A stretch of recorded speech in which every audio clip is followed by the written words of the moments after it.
जैसा कि दोस्तों आप सभी को पता है, हम लोगों ने पिछले कक्षा में ऑब्जेक्टिव क्वेश्चन को किया था। तो हम लोग 5 नंबर वाला सवाल को करेंगे। ये सभी सवाल जो है ना 5 नंबर का है और निश्चित है यह पूछेगा सवाल, ठीक है। इस 2023 में आपको पूछ सकता है। तो आप लोग इस क्वेश्चन को ध्यान से देख लेना और हो सके तो ज़्यादा से ज़्यादा याद ही कर लो और समझ लो, ठीक है। तो देखिए, ये सवाल देगा 2 प्रकार से। एक देगा, हम वाहनों में उत्तर दर्पण को पश्च दृश्य दर्पण के रूप में बढ़ैता, ठीक ना, बढ़ैता क्यों देते हैं। और दूसरा 8वां में आपको पूछ सकता है, मोटर गाड़ी में साइड मिरर के रूप में प्रायः किस प्रकार के गोलीय दर्पण का उपयोग किया जाता है। ये सवाल इस प्रकार से देगा, ठीक है। या तो आपको ये दे दे, ठीक है, ये सवाल दे दे, या 8वां में दे दे, या फिर जैसे भी हो अलग से ये सवाल दे सकता है। लेकिन दोनों सवाल सेम ही है, ये दोनों का आंसर एक होगा, ठीक है। तो चलिए सवाल को, आंसर को देखते हैं, आंसर क्या होगा हमारा। तो एकदम ध्यान से आप लोग समझते चलना स्टेप बाय स्टेप। देखिए उत्तर क्या होगा। सामान्यतः वाहनों के पश्च दृश्य, यानी कि पश्च दृश्य का मतलब क्या है, यानी कि आगे का जो ये हमारा इस प्रकार से एक वाहन है, ठीक है। ये वाहन है हमारा इस प्रकार से। तो इसके आगे में जो एक आईना लगा रहता है ना, जिसको दर्पण कहते हैं, ठीक है। आईना को हम लोग पश्च दृश्य कहते हैं, यानी कि इंग्लिश में उसे हम लोग वाइन कहते हैं। तो दर्पणों के रूप में उत्तल दर्पणों का उपयोग किया जाता है, ठीक है। तो आपको ये याद रखना है, हमेशा वाहन जो गाड़ी होते हैं उसमें जो भी आईना या शीशा लगा हुआ रहता है वो कौन है ना, वो नहीं याद रखना है। मतलब आगे का जो डायग्राम रहता है वो नहीं, आपको ये याद रखना है कि गाड़ी है इस प्रकार से, ठीक है। हम मोटरसाइकिल के रूप में बता दे रहे हैं आप लोगों को। जैसे ये मोटरसाइकिल है, ठीक है, ये हमारा मोटरसाइकिल इस प्रकार से होता है। तो यहाँ पर जो आईना लगा हुआ रहता है ना, जो पीछे के गाड़ी जो आ रहा है, पीछे का गाड़ी देखने के लिए, ठीक है, कि गाड़ी पास हो रहा है, उसी को हम लोग पश्च दृश्य कहते हैं, ठीक है। तो आपको वो याद रखना है, ठीक है। तो क्या क्या होगा आंसर, तो आंसर एक बार और देख लो।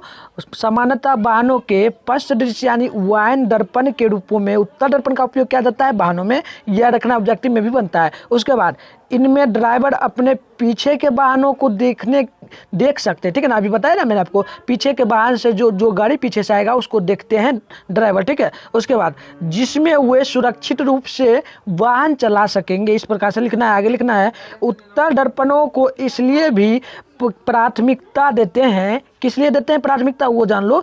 क्योंकि ये सदैव सीधा दिखता है प्रतिबिंब, ठीक है। यह सीधा इसका प्रतिबिंब दिखता है और सीधा प्रतिबिंब बनता है, यानी कि पूरा समान बनता है। उसके बाद लेकिन वह, ठीक है, छोटा होता है, लेकिन वह छोटा होता है। आपको हमेशा याद रखना है, उत्तर दर्पण में हमेशा छोटा प्रतिबिंब बनता है, ठीक है। उसके बाद जो आपको याद रखना है वो मैं बता दे रहा हूँ इसका, ठीक है ना। इसका दृश्य यानी कि क्षेत्र जो होता है, ठीक है, इसका क्षेत्र जो होता है बहुत अधिक होता है। क्षेत्र जो है ना, मतलब कि जितना ज़्यादा क्षेत्र है, मतलब जितना ज़्यादा, मान लो अभी जैसे आपको स्क्रीन ये दिख रहा है, ठीक है, ये स्क्रीन जैसे आपको ये पूरा दिख रहा है, ऐसे ही आईना यदि उत्तर दर्पण आप लगा दोगे तो जितना ये पूरा दृश्य अभी दिख रहा है पूरा दिखेगा आपको उसमें, ठीक है। तो आपको ये याद रखना है। उसके बाद देखिए आगे जो होगा हमारा, ये होगा, क्या होगा, क्योंकि ये बाहर की ओर वक्रित होते हैं। बाहर की ओर यानी उत्तर दर्पण हमारा इस प्रकार से होता है, तो ये बाहर की ओर वक्रित होते हैं इस प्रकार से, ठीक है। उत्तर दर्पण हमारा होगा वक्रित होते हैं। उसके बाद याद रखना है, समतल दर्पण की तुलना में उत्तर दर्पण ड्राइवर को अपने पीछे के बहुत क्षेत्र को देखते हैं। यानी कि समतल दर्पण जो है उसमें साफ सीधा वस्तु प्रतिबिंब बनता है और समान बनता है, ठीक है। लेकिन समतल दर्पण की तुलना करें तो उत्तर दर्पण जो है ना, ड्राइवर को अपने पीछे के बहुत बड़े क्षेत्र को देखने में सहायता करता है। आप सभी यदि कभी बाइक पर बैठोगे तो देखना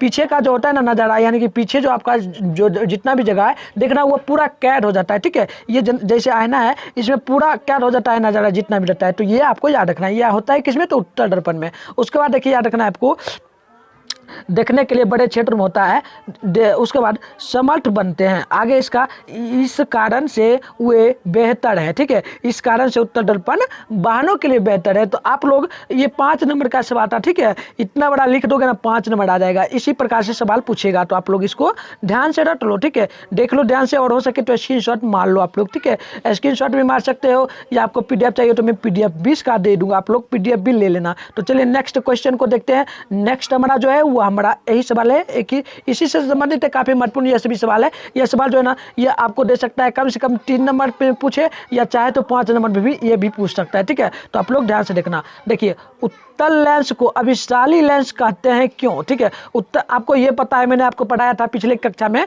उत्तल लेंस को अभिसारी लेंस कहते हैं, लेकिन क्यों कहते हैं सिद्ध करना है। तो कैसे हम इसको लिखेंगे, तो आंसर जो लिखना है, उत्तल लेंस पर, ठीक है, उत्तल लेंस पर जब प्रकाश की समांतर किरण आपतित होती है, उत्तल लेंस पर जब भी देखो उत्तल लेंस हमारा ये है, ठीक है, और इस प्रकार से एक किरण आता है, ठीक है। तो इस पर जब भी कोई प्रकाश यहाँ से, ये हमारा होता है क्या होता है, वक्रता किरण, ठीक है, यहाँ फोकस होता है, यहाँ से कोई भी वस्तु यदि दर्पण पे टकराया तो यह लौट जाता है किसी माध्यम में, ठीक है, इधर लौटे चाहे इधर लौटे लेकिन लौट जाता है। तो आपतित जब होती है तो लेंस के अपवर्तन के बाद, अपवर्तन क्या हुआ, इधर से परावर्तित हुआ, अपवर्तन इधर से हुआ और इधर से परावर्तित हो गया। तो अपवर्तन के बाद समांतर किरण एक बिंदु पर मिलती है, ठीक है। तो एक बिंदु पर मिलती है, कैसे मिलती है, देखो ये हमारा एक लकीर है, ठीक है। यहाँ से हम लोग एक वस्तु ले लेते हैं और इसको यहाँ से आपतित करेंगे, आपतित करने के बाद यह एक इस बिंदु से कट कर निकलेगा, यानी कि यह मुख्य अक्ष होता है तो यहाँ से कट कर निकल जाता है। तो ठीक है, तो ये आपको याद रखना है, वह समांतर बिंदु पर मिलती है। इससे स्पष्ट क्या होता है, इससे स्पष्ट यही होता है कि उत्तल लेंस समांतर किरणें को अभिसारित करता है, यानी उत्तल लेंस जो है ना वह जितना भी किरण आता है सभी को समान अभिसारित कर देता है, यानी अलग अलग दिशाओं में परिवर्तित कर देता है इस प्रकार से। तो इस गुण के कारण इसे हम लोग अभिसारी लेंस कहते हैं, ठीक है। तो आपको याद रखना है, ये आपको याद रखना पड़ेगा। यह सवाल काफ़ी महत्वपूर्ण होता है बोर्ड एग्जाम के लिए, ठीक है, 10th वालों के लिए। तो आप लोग इसको ध्यान से पढ़ लो और स्क्रीनशॉट हो सके तो मार लो, और PDF चाहिए तो वो भी आप लोग नंबर ही मिला ले लो, ठीक है। मैं नंबर अभी दे रहा हूँ, आप लोग देख लो। देखो मेरा ये नंबर है, इस पर आप लोग कांटेक्ट करना, आपको हम डायरेक्ट टेलीग्राम ग्रुप में ज्वाइन कर देंगे, और चाहे तो आप लोग डिस्क्रिप्शन बॉक्स में भी जाना वीडियो के, उसमें भी आपको टेलीग्राम ग्रुप का लिंक मिल जाएगा, ठीक है। तो आप लोग उसमें भी जा सकते हो। तो चलिए नेक्स्ट क्वेश्चन को देखते हैं। देखिए ये हमारा जो भी सवाल करें ना वही सवाल है, ठीक है। देखो ये हमारा उत्तर लेंस है, ठीक है। तो इधर से क्या हो रहा है, किरण आ रहा है लेकिन इधर से टकरा कर इधर से निकल जा रहा है, ठीक है। इधर से आ रहा है, इधर से टकरा कर निकल जा रहा है, तो ठीक है। ये डायग्राम भी आप लोग याद रखना, डायग्राम बना दोगे तो आपको अच्छी तरीके से नंबर मिल जाएगा, ठीक है। तो डायग्राम भी बना सकते हो। चलिए नेक्स्ट क्वेश्चन को देख लेते हैं। नेक्स्ट हमारा जो है वो अभी काफ़ी महत्वपूर्ण होता है। यह सवाल है, सरल सूक्ष्मदर्शी क्या है, ठीक है। सरल सूक्ष्मदर्शी क्या है उसके बाद बताना है, इस किरण का आरेख खींचे, ठीक है। आपको सरल सूक्ष्मदर्शी का परिभाषा लिखना है और इसका आरेख भी यानी चित्र डायग्राम भी बनाना है। तो चलिए उत्तर देखते हैं। सरल सूक्ष्मदर्शी वह युक्ति है, याद रखना है कैसे, सरल सूक्ष्मदर्शी वह युक्ति है जिससे छोटे बीम का आवर्धित प्रतिबिंब प्राप्त किया जाता है, ठीक है। आपको याद रखना है सरल सूक्ष्मदर्शी जो है ना, सरल सूक्ष्मदर्शी वह युक्ति होती है जिससे छोटा बीम जो होता है, प्रतिबिंब छोटा, वस्तु अगर बड़ा हो, यानी कि होता है क्या, वस्तु बड़ा है लेकिन प्रतिबिंब छोटा बनता है, तो यह बनता है किसमें, तो यह बनता है समतल दर्पण में, ठीक है ना। तो आवर्धित प्रतिबिंब प्राप्त किया जाता है। सरल सूक्ष्मदर्शी के रूप में एक उत्तल लेंस का उपयोग किया जाता है। मैंने बताया ना आपको, उत्तल लेंस में छोटा प्रतिबिंब बनता है, तो ठीक है। यही आपको याद रखना है। एक और परिभाषा जान लो, कैसे होगा, सरल सूक्ष्मदर्शी वह युक्ति है जिससे छोटे बिंब का आवर्धित प्रतिबिंब प्राप्त किया जाता है। सरल सूक्ष्मदर्शी के रूप में एक उत्तल लेंस का उपयोग किया जाता है। तो आपको याद रखना है, ठीक है। और इसका डायग्राम देख लो डायग्राम भी हमारा ये होता है, ठीक है। सरल सूक्ष्मदर्शी का आप लोग डायग्राम भी बना सकते हो। डायग्राम में बता देता हूँ कैसे है। तो हमने एक ले लिया है उत्तल दर्पण, ठीक है, उत्तल दर्पण ये ले लिए हैं, और यहाँ से एक किरण आप परावर्तित कर दिए, ठीक है। और यहाँ वस्तु, ये हमारा वस्तु है, और देखो यहाँ से जब वस्तु पर से जब यह गुजरा, दो हम प्रतिबिंब गुजरा दिए, तो देखो यहाँ पर क्या हो रहा है, वस्तु हमारा ये है, ठीक है, ये हमारा वस्तु है, और यहाँ से क्या हो रहा है, वस्तु हमारा ये है, और प्रतिबिंब देखिए ये वस्तु इससे टकराया, तो ये इससे टकराया तो ये इधर से इधर घुस जाएगा, और यहाँ से भी एक किरण निकल रहा है, ठीक है। हम समझा देते हैं फिर से। देखिए क्या हो रहा है, हमने सबसे पहले एक उत्तल दर्पण ले लिया, ठीक, उत्तल दर्पण लिए और एक आपतित किरण परावर्तित कर, ठीक है, परावर्तित कर दिए। तो यहाँ पर हम यहाँ पर क्या करें, वस्तु को रख दिए, ठीक है, हम वस्तु को रख दिए। ठीक है। तो वस्तु को जब हम रखे इतना बड़ा है तो यह परावर्तित हुआ, ठीक है, या इस सामने से कट रहा है आपतल दर्पण में, तो देखिए ये इसका प्रतिबिंब तो वास्तव में बन नहीं रहा है, ठीक है, लेकिन हम इसको बनाएंगे, ठीक है। तो हम लोग इस प्रकार से डॉट डॉट करके इधर से इधर खींच दिए और एक यहाँ से हम लोग लकीर खींच दिए, ठीक है। तो देखो या इधर तो कटेगा नहीं, यह बिंदु इधर बिछड़ रहा है, इधर बिछड़ रहा है, यानी अनंत में जाएगा, या कभी कटेगा नहीं, या फाका यानी इस प्रकार से फैलता जा रहा है, ठीक है। तो इसको काटने के लिए हम क्या किए, यहाँ से एक लकीर ले लिए, ठीक है।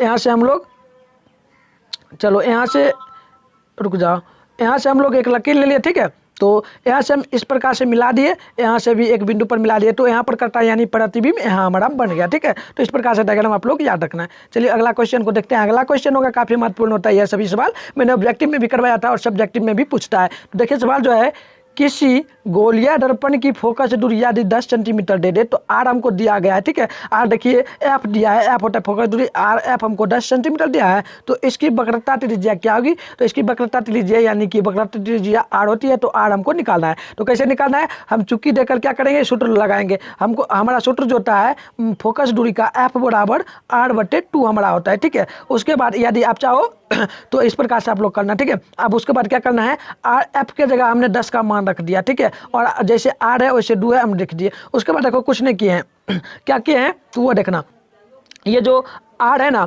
आर को हम लोग क्या किए, इधर ला दिए उठाकर, ठीक है, इधर ला दिए और आर को इधर ला दिए, ठीक है, बराबर कर दिए। उसके बाद ये 10 जो है ना, 10 को हम यहीं रहने दिए, और ये 2 जो है ना, ये भाग में था, यहाँ भाग में था, इधर आया तो गुना में आ गया, यानी यहाँ गुना में आ गया। तो इसको हम जब गुना किए तो 20 हमारा पूर गया, तो 20 सेंटीमीटर इसका आंसर हो गया, ठीक है। ऑब्जेक्टिव में भी आपको पूछ सकता है, तो ऑब्जेक्टिव में निकालना है तो शॉर्ट में आपको निकालना है। कैसे निकालना है, तो एकदम ईजी है, ठीक है, आप लोग इसी प्रकार से समझ कर निकाल सकते हो। चलिए नेक्स्ट क्वेश्चन को देख लेते हैं। कुछ ही क्वेश्चन को करेंगे, नेक्स्ट क्लास में हम लोग करेंगे डिस्कस, ठीक है। तो यहाँ पर यही सवाल लास्ट हमारा होगा तो आप लोग इसको ध्यान से देखना। देखिए एक गोलिया दर्पण की वक्रता त्रिज्या हमको दे दिया है 20 सेंटीमीटर, तो फोकस दूरी निकालना है। अभी हमको फोकस दिया था, यानी कि एफ दिया था हमको अभी, तो हमको निकाले थे क्या, आर निकाल दिए थे, लेकिन अभी यहाँ हमको आर ही दिया है कितना, 20 सेंटीमीटर, तो हमको निकालना है एफ यानी क्वेश्चन मार्क। तो हमने लिख देंगे उत्तर में क्या, यहाँ आप आर बराबर देंगे 20 सेंटीमीटर और एफ क्वेश्चन मार्क। तो एफ का हम सूत्र लगाएंगे, यानी